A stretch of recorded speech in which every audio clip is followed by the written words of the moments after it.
BCS কঠিন প্রশ্নের সহজ সমাধান সিরিজে আজকে আমরা 47তম বিসিএস পরীক্ষায় আসা রিটেন পরীক্ষায় আসা একটা কঠিন ম্যাথের সলভ করব।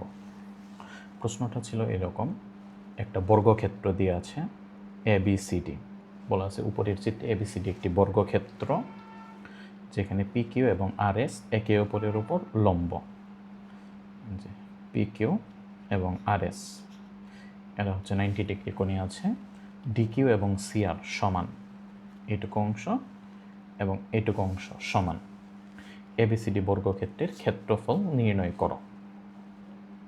তো এমনিতে উপপাদ্য ইউজ করে করা যেতে পারে, আবার কিছু রাশি ধরে নিয়ে করা যেতে পারে, কার্তেশীয় স্থানাঙ্ক ব্যবস্থায় এই গ্রাফটা বসায় দিয়েও চাইলে করা যেতে পারে, বাট ত্রিকোণমিতি ইউজ করে এটা করাটা মানে পরীক্ষার জন্য তুলনামূলক ইজিয়ার একটা মেথড। তো আমরা অঙ্কটা সলভ করার জন্য যে জিনিসটা করতে পারি, দুইটা লাইন টেনে দিই, লম্ব রেখা ও বিন্দুগামী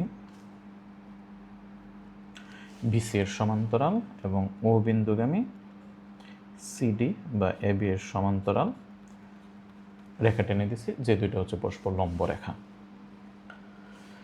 এখন আমি যদি ধরে নিই এই কোণটা থিটা, এই কোণটা থিটা, এই কোণ 90 ডিগ্রি, আবার এই কোণটাও 90 ডিগ্রি, এএস ও পি চতুর্ভুজ, এএস ও পি চতুর্ভুজে এই কোণটা যেহেতু থিটা, এই কোণটা 90 ডিগ্রি, এই কোণটা 90 ডিগ্রি, তো বিপরীত দুইটা কোণ যদি হয় 180 ডিগ্রি, এখানেও বিপরীত দুইটা কোণের সমষ্টি হবে 180 ডিগ্রি, যেহেতু চতুর্ভুজের 4 কোণের সমষ্টি 360 ডিগ্রি।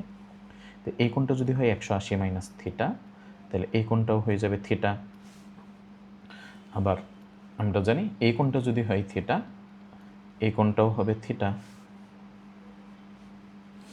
কারণ সমান্তরাল রেখা এটা হচ্ছে ছেদক, একান্তর কোণ, একান্তর কোণের সঙ্গ অনুসারে এই কোণ থিটা হলে এই কোণটাও হয়ে যাবে থিটা। আবার এই কোণ থিটা হইলে একান্তর কোণ অনুসারে এই কোণটাও হয়ে যাবে থিটা। তো চিত্রে আরও কিছু কিছু জিনিস বলা ছিল। ওএস এটুকুর দৈর্ঘ্য হচ্ছে 6 একক, ও আর এটুকুর দৈর্ঘ্য হচ্ছে 9 একক, ও কিউ এটুকুর দৈর্ঘ্য হচ্ছে 7 একক এবং ওপি এটুকুর দৈর্ঘ্য হচ্ছে 8 একক। এখন আমরা যদি এখানে একটা বিন্দু ধরে নিই ও ই বিন্দু, তাহলে ও ই আর ত্রিভুজ, ও ই আর ত্রিভুজে সাইন থিটা, সাইন থিটা মানে হচ্ছে লম্ব বাই অতিভুজ, তার মানে এটাকে আমরা লিখতে পারবো ও ই বাই 9, তাহলে ও ই বাহুর দৈর্ঘ্য পেয়ে যাব 9 সাইন থিটা। আর যদি কস থিটা বসাইতাম, কস থিটা, কস থিটা মানে হচ্ছে ভূমি বাই অতিভুজ, তাইলে হয়ে যেত আর ই বাই 9, তাহলে এখান থেকে আর ই এই বাহুর মান চলে আসবে 9 কস থিটা।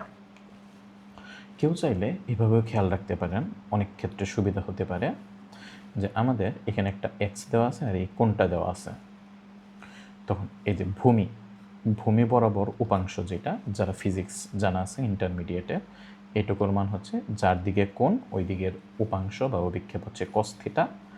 আর এই বাহুটার সাথে যেহেতু কোণটা নাই, যে বাহুর সাথে কোণটা আছে এটা হচ্ছে কস থিটা, যে বাহুর সাথে কোণটা নাই এটা হচ্ছে সাইন থিটা।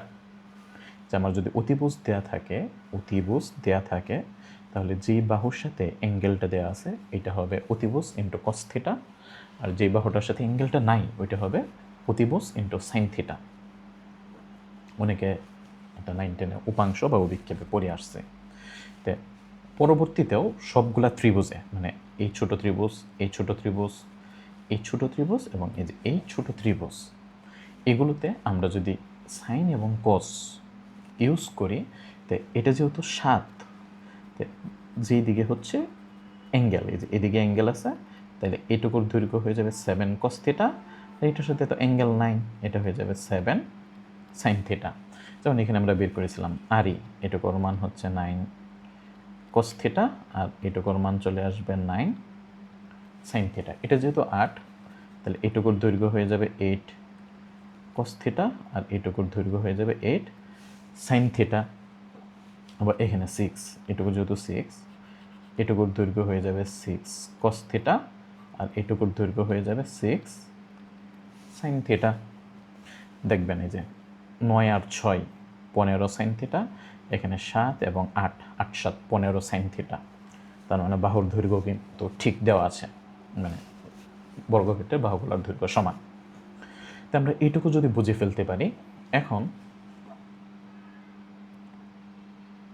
ডিকিউ, যেহেতু ডিকিউ এবং সিআর এই দুটো অংশ সমান, তাহলে আমি নিশ্চিন্তে বলতে পারি এইটুকু অংশ এবং এইটুকু অংশ এরাও সমান। তাহলে সিকিউ সমান সমান আমরা লিখতে পারবো বিআর। সিকিউ সমান সমান হচ্ছে বিআর, কারণ বর্গক্ষেত্রের বাহুগুলোর দৈর্ঘ্য সমান। এইটুকু আর এইটুকু যদি সমান হয়, বাহুর দৈর্ঘ্য থেকে এই দুইটা সমান অংশ বাদ দিলে এই অংশ এবং এই অংশটাও সমান হয়ে যাবে।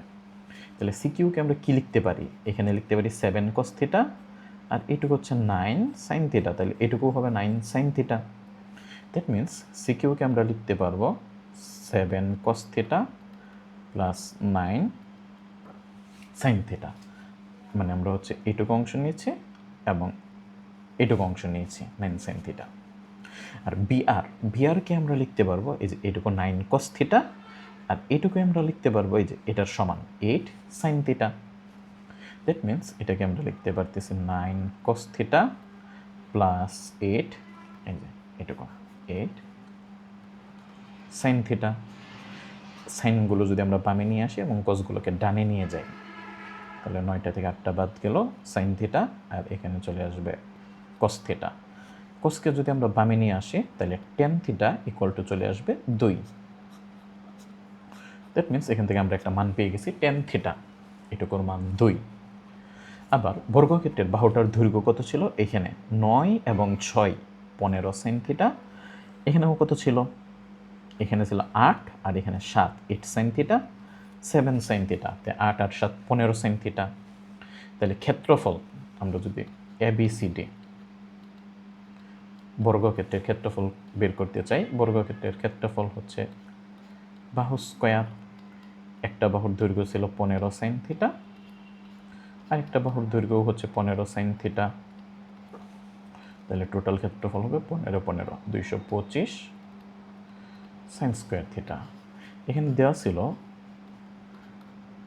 tan theta equal to 2। তাহলে tan থিটার মান যদি হয় 2, আমরা ধরে নিতে পারি লম্বের মান 2, ভূমির মান 1।